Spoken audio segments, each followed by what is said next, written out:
So yesterday we got a Nintendo Direct, a partner showcase to see all the third-party games coming to the Nintendo Switch, not the first-party games. But I just wanted to talk about this Nintendo Direct, some of the games that are coming, not all of them, because there was quite a lot shown actually.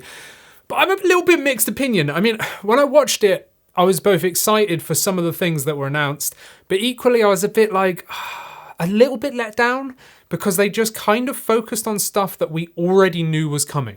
There was already a load of these games announced, we just saw a little bit more of them, or like different trailers and stuff, which is cool because I'm super hyped for those games. We'll go into this in a little bit more detail in a minute, but I just feel like there should have been a little bit less of that. Like, I understand with stuff like Resident Evil Requiem, that's coming up like really soon in the next few weeks, so I guess like I get the push for that.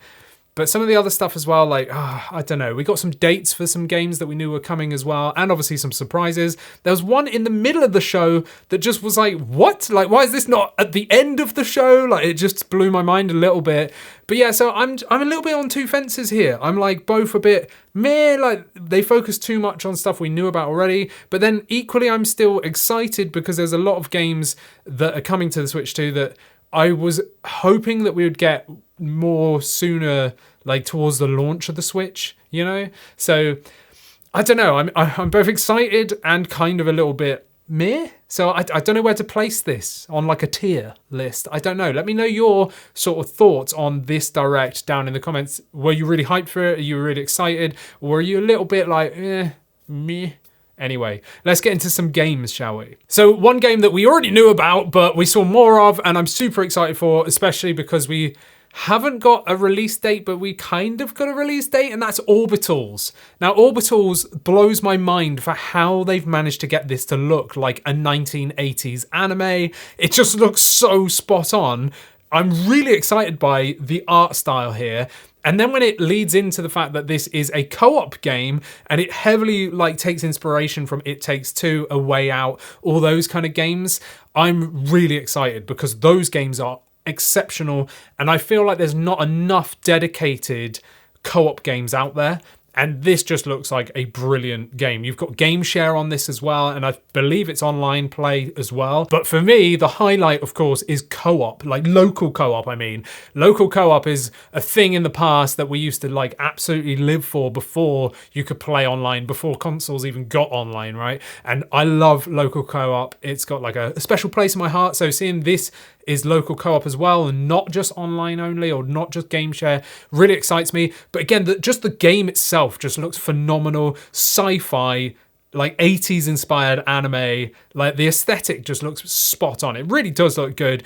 And a Switch 2 exclusive, I'm so hyped for this. I'm absolutely getting this game, like 100%. Now, they did show a new Turok game. Now, I'm not a big Turok guy, but this actually looks really good. Graphically, this looked very impressive. This was one that I was like, wow, okay, yeah, this looks cool. Like, it looks very good. Obviously, dinosaurs and stuff, which is absolutely wicked. But I'm just more of a Dino Crisis / Resident Evil guy. I'm more into like the survival horror-y side of it. And saying that, there is a pretty much Dino Crisis ripoff with the next game, which was Tokyo Scramble. Now, this one was just a little bit weird. It's like in an underground world underneath Tokyo or whatever. And it's just totally Dino Crisis, but you don't attack at all. Like, you don't have weapons. It's purely stealth, but you've got to use traps to get past the dinosaurs. And that's pretty much it. But the thing that really confused me is that there's 4-player, like, online co-op, but it's not 4 separate characters. There's 4 people controlling one character. Like, what? So someone's controlling the walking, someone's controlling like some other aspect of it. Like it kind of flew by me and I was just a bit perplexed. Like, what is going on here? It looks a little bit janky, I have to say. Like I'm probably not going to play this if I'm honest, but I'm definitely getting like Dino Crisis ripoff feels here. And I mean, it looks like it could be fun for the 4-player thing. It might be quite funny, but yeah, I don't think it's meant to be funny. It looked like it was trying to be kind of serious, but yeah, I mean, yeah, okay, cool. Then we had the announcement of Hollow Knight coming to Switch 2. I was like, okay, yeah, cool. We've already had Hollow Knight for a long time now, and we've had Hollow Knight Silksong, which was the main one that everyone was waiting for. But now we've got a Hollow Knight 2 edition, like Switch 2 edition. Cool, so better like frame rate, better resolution. That's basically it. The good thing is, though, that it's not a paid upgrade. It's just a free DLC. So if you already own Hollow Knight, you're going to get your free upgrade, which, you know, is good. But I'd say the original one was probably acceptable anyway. Another game I was really excited for, which is another game we already knew about. Kind of most of these on this list are already. But The Adventures of Elliot by Square. Like, this I'm actually excited for. Like, legit, I'm excited for. There is a demo already out because we've known about this game for ages. Highly recommend you check out the demo. It is kind of like Final Fantasy-esque, mixed with a bit of Diablo, if that makes sense, because this is an ARPG, so it is not turn-based, which is what it looks like. This looks like it's going to be like a full-on turn-based like RPG, but it's not. It's an action RPG, so real-time attacks and spells and stuff like that. I really enjoyed this. I played the demo start to finish, and I was actually upset when the demo ended, so I was just really into this.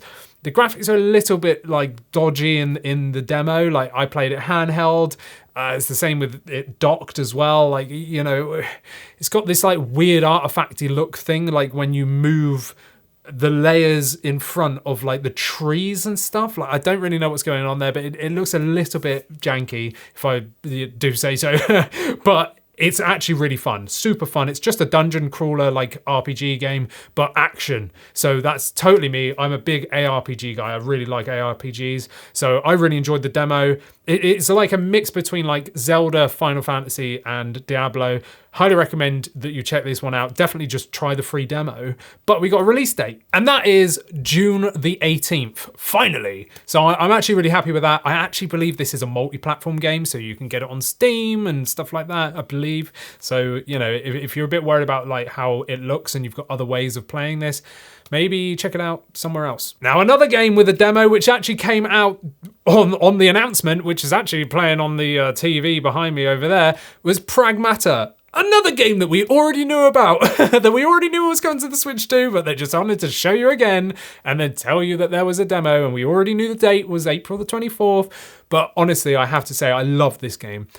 I've played the demo 4 times now. So I played it on the Lenovo Legion Go 2, which obviously is a much more expensive device than the Switch 2. But I played it there first before the demo came out for the Nintendo Switch. And then straight after the announcement, you know, yesterday, I downloaded the demo for the Switch 2 and wanted to try it there. I'm actually going to do a full like little video about my thoughts on the demo for this. So if you're intrigued to my reaction and my thoughts on how this plays and looks on the Nintendo Switch 2, make sure you subscribe, because that video will be coming out pretty soon. Another game that got a demo and an announcement was Monster Hunter Stories 3. I believe, I feel like this has already been announced, but I'm not a Monster Hunter guy, so I'm not too sure. Was this the first time they showed it, or is this the second time they showed it? I feel like this is the second time they've shown it. They've just given a date and a demo. So March the 13th, and the demo's out now. So if you want to check that out, go for it. You got your monsties. That's what I remember from the trailer. Yeah, it's just, I've just never been into Monster Hunter, unfortunately. I like the idea of it. I just never got into it. I know people say that Stories is the best. So Monster Hunter Stories is actually really good. So you Monster Hunter 3, cool, demo's there now. Now, I talk about this one all the time because I'm so excited and I'm a massive fan of the series, is of course Resident Evil 9 Requiem. Of course, yes, I should have been wearing my Requiem t-shirt, but I'm not. So there we go. We've seen this a million times now. we know this is coming out on the Switch. There's been people that were lucky enough to be invited by Nintendo to go and try it, or Capcom, whatever, to go and try it. And yeah, they're saying it's a solid 60 FPS from the demos they tried. There's no demo here, really, sadly. I really wish they just released the demo to the public. I was actually banking on that yesterday when I was watching this direct. I was like, come on, demo. There's got to be a demo. They've done a demo for Pragmata. It's using the same Reach for the Moon engine, you know, from Capcom, which is amazing. That's why these games run so well. But yeah, like no demo, so kind of sad about that. But yeah, solid 60 FPS supposedly in both handheld and docked performance. They kind of reiterated that there's a first and a third person option, which we knew about already. You can switch between those at will. They did show the difficulty modes, which was quite cool. So there is different difficulties, which include aim assist, which I kind of find might be handy for people playing handheld, because we all know aiming with the right little nubbin joystick is kind of difficult on this. So if you want a little bit of an advantage, if you're struggling, well, then you can choose one of the modes that has aim assist on so that you can target like specific limbs or whatever. It might be helpful for some of you. Obviously, I'll try it without that, but you know, there we go. Yeah, so wicked, cool. The thing that they did show, which we already kind of knew was going to come, was the amiibos. We're getting a Grace amiibo and a Leon amiibo. I want to pick those up, absolutely, but there's no pre-order for those yet, and they just said summer. Cool. So sometime in summer we're going to get those. And all they do, if you actually unbox your amiibos, first of all, you're a heathen, but it just gives you weapon skins. I mean, I've got so many amiibos somewhere back there and all over these shelves, and they're all boxed. There we go. They just sit in the boxes. But yeah, cool. So I'm super hyped for Requiem. I'm so glad that we're getting like day and date like games here on the Switch 2. This is one of the things that really excites me about the Switch 2 is we're no longer having to wait years for ports. I mean, there's some coming up that I'm going to talk about in a minute. But you know, this is the exciting thing. Like Adventures of Elliot, like day one. We've got Pragmata, Resident Evil, all that good stuff is all coming day one, which is absolutely wicked, like really excited. But again, they're just kind of stuff that we already knew about, that they were just rehashing. I know there was loads of other games that were shown, but they weren't really exciting to me. If they were exciting to you, let me know which games it was down in the comments. Maybe I just missed it, you know, let me know. But anyway, and then of course we had Xbox enter the room with the Bethesda announcements. Now I was lucky enough not to see all the like leaks of this just before. Like apparently all this got leaked out. I don't know how I didn't see it, but whatever. We got Fallout 4 Anniversary Edition. Cool. February the 24th. Really excited to see that. I mean, with the Switch 1, when Skyrim launched on it, I was really hoping to see Fallout 3. But that's what I wanted to play, was Fallout 3 on my Switch 1. And they never brought it over. So to see Fallout 4, the Anniversary Edition, the new version, you know, on the Switch 2, absolutely wicked. Handheld, yes please. That's great, you know. Then we got Indiana Jones as well, which is May the 12th. That's a brilliant game. It's actually really good. I was a little bit skeptical before the launch of the game going, I don't know if this is going to work. It's like first person with weird like third person scenes when he's like climbing and stuff. It's a little bit weird, but I played probably a good 10, 12 hours of the game. Really exciting. Like it's a very fun game, stealthy, it's like a bit slower paced, but it's just really cool. You've got your puzzles in there and all that good stuff. I actually really like this. The trailer looks pretty good as well on the Switch. Like it doesn't look like it's really bad like resolution or anything. So this actually is quite exciting. And of course we got Oblivion Remastered, which is just coming 2026, so no actual date on that one. But again, Oblivion, we got Skyrim release with the Switch 2, so I've just been waiting for this. This is the kind of thing that I was expecting to come out like towards the start of the Switch 2's life cycle. You know, I was expecting Xbox to be there like within the first couple of months, and they just weren't. They just kind of went, yeah, maybe at some point. But now we've had them enter the ring, so I am excited about that. So we've got Fallout 4, Indiana Jones, Oblivion Remastered, and of course the Skyrim Switch 2 edition, which is already there if you want to pay for the upgrade. Yeah, I didn't, but there we go, that's just me. And then we had the big hitter, which was just dropped in the middle of this show, like a passing comment, like, hey guys, have this, bye. And I was like, what just happened? Why is this not like towards the end? It blew my mind. Final Fantasy VII Rebirth is coming to Switch 2. We knew it was coming because they said it would be, but I was expecting like next year. You know, I was expecting a good year from now before we get that, but no, like it's coming, and it's coming June the 3rd with pre-orders today. Like what? Like Remake only just came out days ago, like a week ago, and they've already dropped Rebirth for June the 3rd. That's like really soon, like really, when you think about it, it's not very far away. And yeah, it just blows my mind. The first one, Remake, you know, part 1, looks exceptional. I played the demo, highly recommend you check it out on the eShop if you haven't yet. It runs exceptionally well. I always gravitate to playing handheld. I mean, we're pretty much a handheld channel, you know, so I like playing handheld, and that game is exceptional handheld. It just runs and looks absolutely beautiful. I ran that demo and was just like, I can't believe this looks and plays so good. Obviously, Rebirth is a much bigger game with more like open zones. It's not open world, but there's like massive open zones. I've actually completed the game on PC already, so I'm very, excited to see how it runs.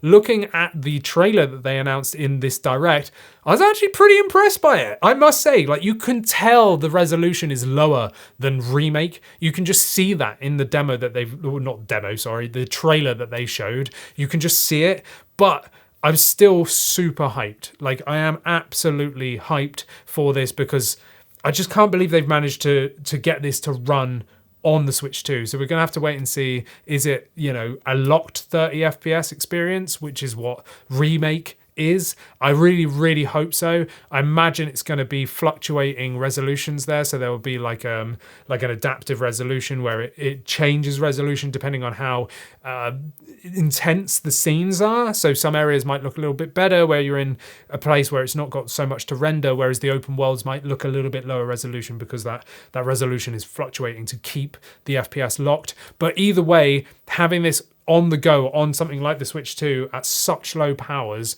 just absolutely blows my mind.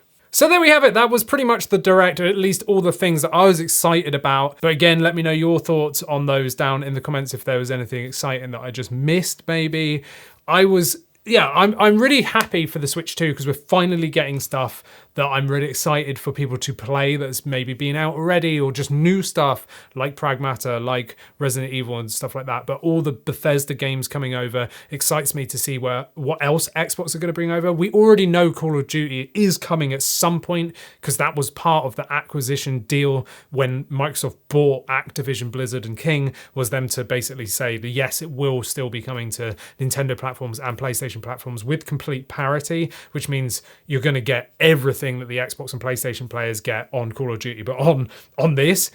But still no news of that yet, so let's wait and see when that happens. But this is the first step towards that. I think we're just going to see more and more ports. Yes, okay, some of the games might be a little bit lower in resolution, but it looks like the Switch is going to be able to handle these modern titles for a little while to come yet. The thing that excites me is the day in date like games that are coming out, and the more ports we get over here the better, because for some people the Switch 2 is their only console and there's so many games out there that are amazing that people need to experience, like Final Fantasy VII Remake. That's such a great game and it runs exceptionally well on the Switch 2, so let's wait and see what happens with Rebirth. Overall then, yeah, I mean, I'm happy for this direct. Reflecting on it makes me happier about it, but initially I was a little bit like, meh, we've just been seeing the same games over and over again. I wish we'd have seen a bit more from what else was coming, but let's see what else this year has to show us, and let's see when the next actual Nintendo Direct is coming, where we see the AAA, full-on Nintendo releases, because that is what I'm excited for next. Let me know all your thoughts down in the comments whilst you're down there. Like this video, subscribe, become a member, and you get to chat to us over on our private Discord. And I'll see you in the next one. Thanks for watching.